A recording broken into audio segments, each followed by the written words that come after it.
Fala pessoal, tudo bem? Eu sempre analiso os dados da fazenda e dessa vez decidi começar a fazer alguns vídeos mostrando alguns dados que a gente tem conseguido lá, até para mostrar o que é possível, falar um pouquinho dos nossos erros, da nossa trajetória, para estimular mais pessoas também a buscar melhorar na pecuária.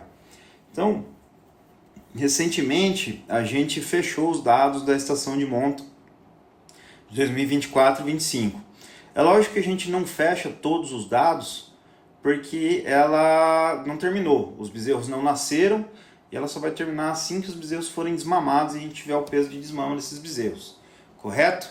Mas de qualquer maneira, vamos falar um pouquinho da estação de monta, tentar fazer um vídeo curto aqui como o primeiro vídeo, contar um pouco da história da fazenda e se for interessante, se for legal os números aqui, eu esmiuço mais cada detalhe, tá certo?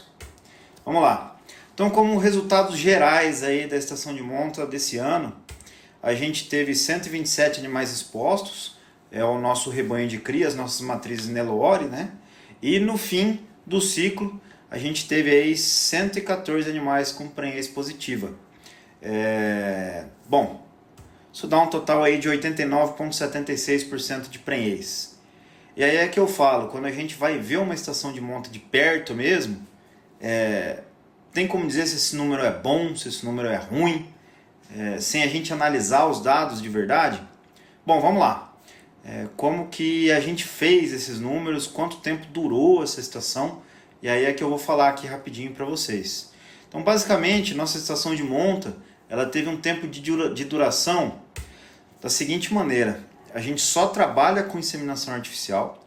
Então, a primeira IATF ela foi feita no dia 14 de outubro de 2024. Desculpa, eu coloquei 25 aí, mas foi 24, certo? E a última IATF ela foi feita no dia 10 de janeiro desse ano, de 2025. Então, se a gente fizer uma conta simples, aí foi uma estação que durou 88 dias.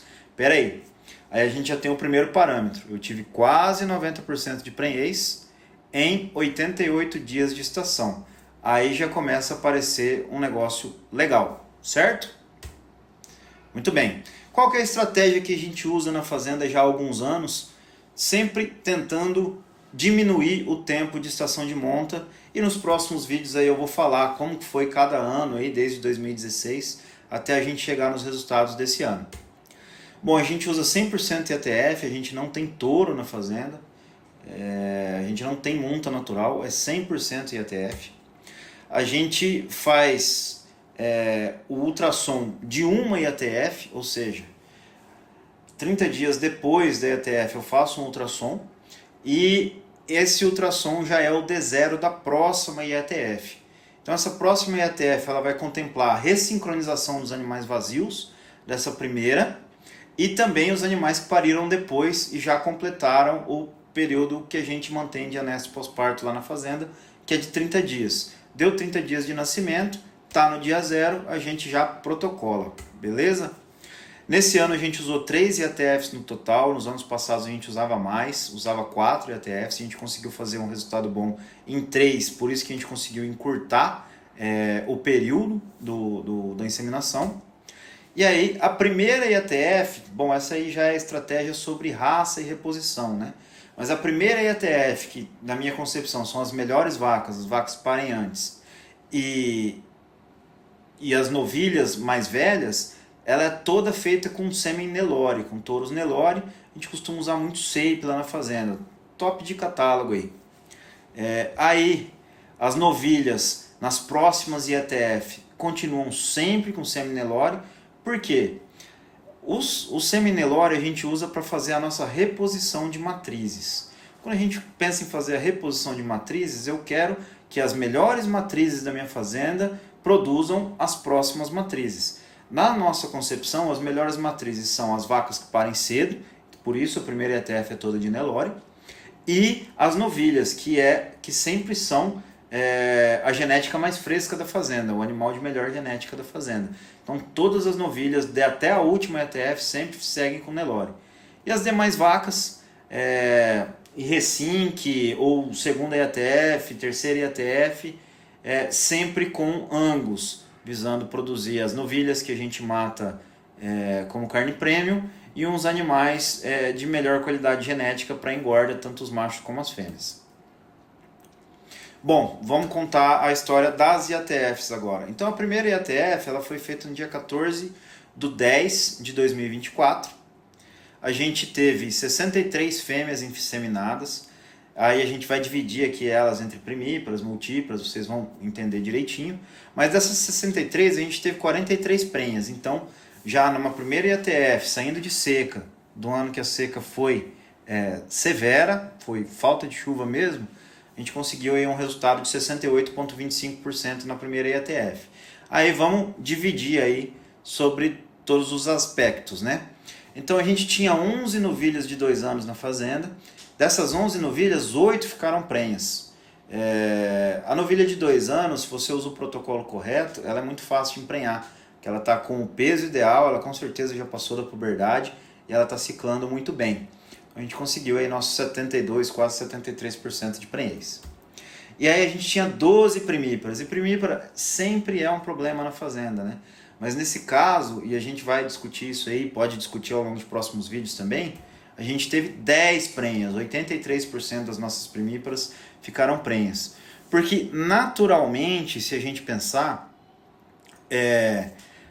a vaca só não emprenha se ela tiver problema reprodutivo. E a chance dela ter problema reprodutivo aumenta ao longo da vida dela. Novilha tem menos problema reprodutivo, vaca multípara tem mais problema reprodutivo. Por que a primípara não emprenha? A primípara ela não emprenha porque ela tem problema nutricional, ela tem falta de comida. Então se a gente consegue fazer com que as nossas primíparas não tenham falta de comida, consequentemente a prenhez delas vai ser sempre muito alta, como foi no nosso caso. E aí 40 multíparas, que são as melhores vacas da fazenda, são as vacas que produziram os primeiros bezerros.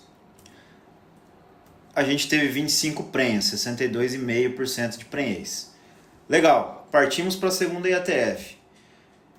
62 fêmeas inseminadas. Dessas 62, a gente tem as que não emprenharam na primeira IATF e as vacas que pariram depois, e aí a gente entrou, eu chamo ela de segunda IATF, mas para esse animal em específico que pariu depois, foi a primeira tentativa, correto? Então a gente teve 37 prenhas, aí, quase 60% de prenhez. E aí vamos lá, vamos esmiuçar os números de novo. A gente teve 3 novilhas de 2 anos, que foram aquelas 3 que não emprenharam lá na primeira inseminação, e as 3 estavam prenhas. Esse número de 100% a gente não pode ficar tão ligado nele, né? Porque é um rebanho pequeno, não é um rebanho grande. Mas isso mostra que a novilha realmente ela é muito fértil e é fácil de emprenhar se a gente usar o protocolo correto. Aí a gente desafiou no primeiro ano aí 10 novilhas de 14 meses, que são as novilhas que a gente tem para reposição. Aí uma surpresa boa, né? Essas 10 novilhas, 5 foram prenhas, 50% de prenhez nas super precoces, nas precocinhas. Mais 5 primíparas, as que não emprenharam lá da primeira vez, mais algumas que pariram ali.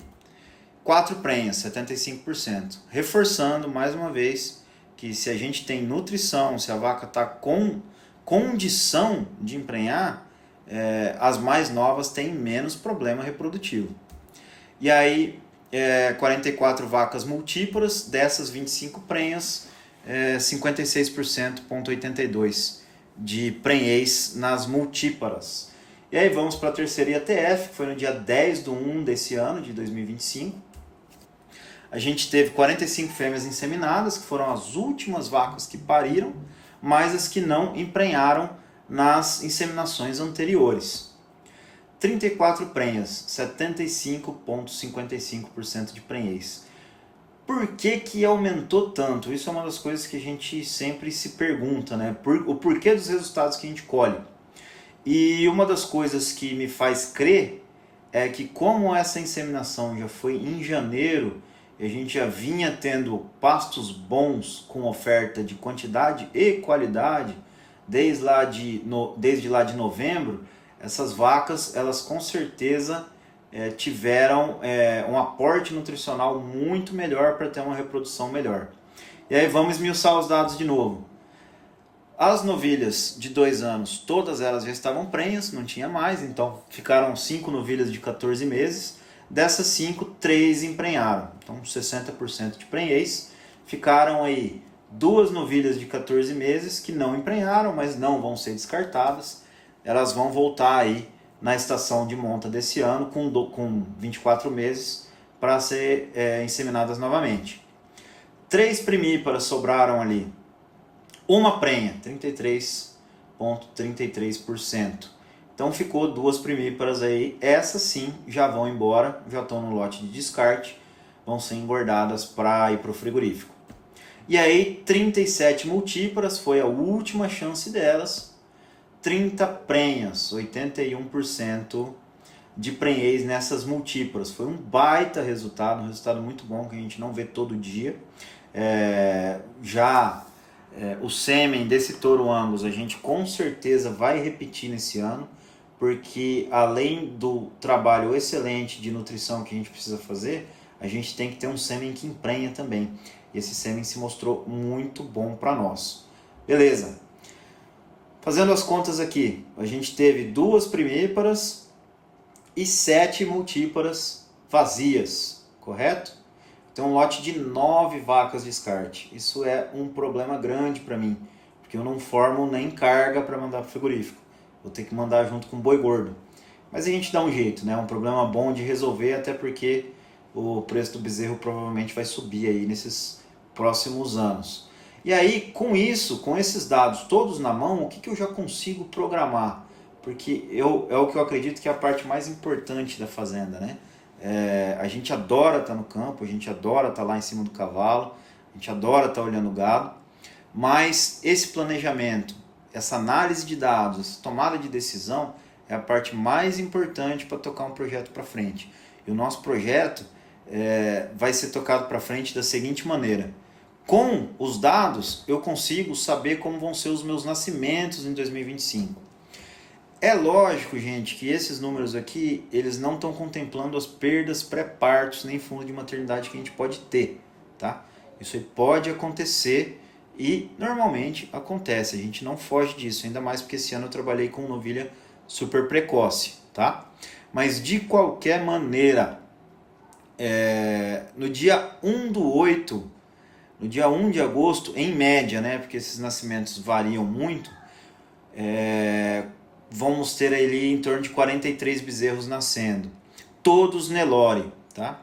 Como eles são todos Nelore, a gestação do Nelore ela é um pouquinho maior, ela vai para 290 dias. Então por isso que eu coloco dia 1/8, na verdade seria lá para o dia 26/7, tá?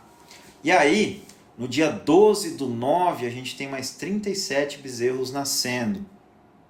E depois a última onda de nascimento vai ser ao redor do dia 22/10. O que a gente vai fazer nesse ano? Qual que é a grande sacada que eu já consigo me programar? Eu quero iniciar a minha estação novamente no meio do mês de outubro.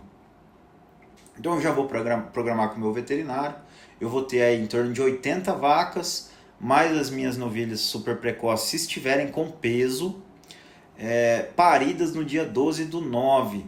Então eu já posso programar com o meu veterinário de chegar na fazenda no dia 12/10 e fazer o D0 dessas vacas, para já fazer a primeira inseminação do ano que vem.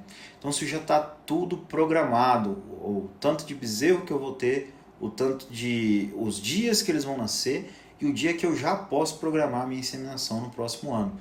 Isso é muito importante para a gente manter o ciclo da nossa fazenda virtuoso como a gente tem conseguido. Então era isso que eu queria mostrar para vocês aí num primeiro vídeo. Se foi legal, curte, comenta, compartilha.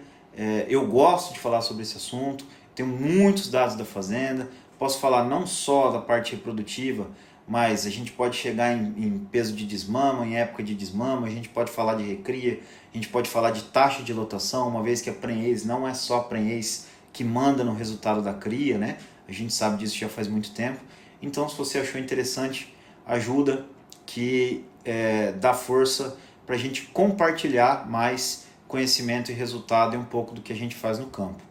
E aí, para finalizar, eu gostaria de agradecer algumas pessoas aqui, que talvez nem saibam que eu vou agradecer, né? Isso aqui é legal, mas como nenhum trabalho a gente faz sozinho, a gente toma as decisões, faz os planejamentos aqui, mas a gente tem que agradecer muito a equipe da Fazenda, que faz o trabalho do dia a dia, e a equipe somos nós mesmos, né? A gente que põe a mão na massa lá, mas a gente tem a nossa turma lá na Fazenda também que a gente tem que agradecer. Agradecer demais a Adams Nutrição Animal, que é uma empresa que eu faço parte, inclusive, mas que juntos a gente toma sempre as melhores decisões na nutrição desses animais, para manter um custo acessível na nutrição das vacas e trazer bons resultados. A nutrição da vaca é uma coisa um pouco ingrata, porque muitas vezes a gente, se eu melhorar a nutrição da minha vacada, eu estou falando de 127 cabeças aí, que vão ter um custo a mais de nutrição, e muitas vezes eu vou colher 1, 2, 4 bezerros a mais, né? Então 4 bezerros vão ter que pagar a conta aí da nutrição de 100 e poucas vacas. Por isso que a gente tem que ser muito assertivo na nutrição do rebanho de cria, e ela não aceita desaforo. E aí eu queria agradecer muito também a Reprogen, na pessoa do Guto, que é o nosso veterinário que acompanha a gente há mais de 5 anos, faz toda a nossa parte reprodutiva da fazenda. Ele que faz esses diagnósticos todos, ele que ajuda na escolha dos touros, então é um cara fantástico.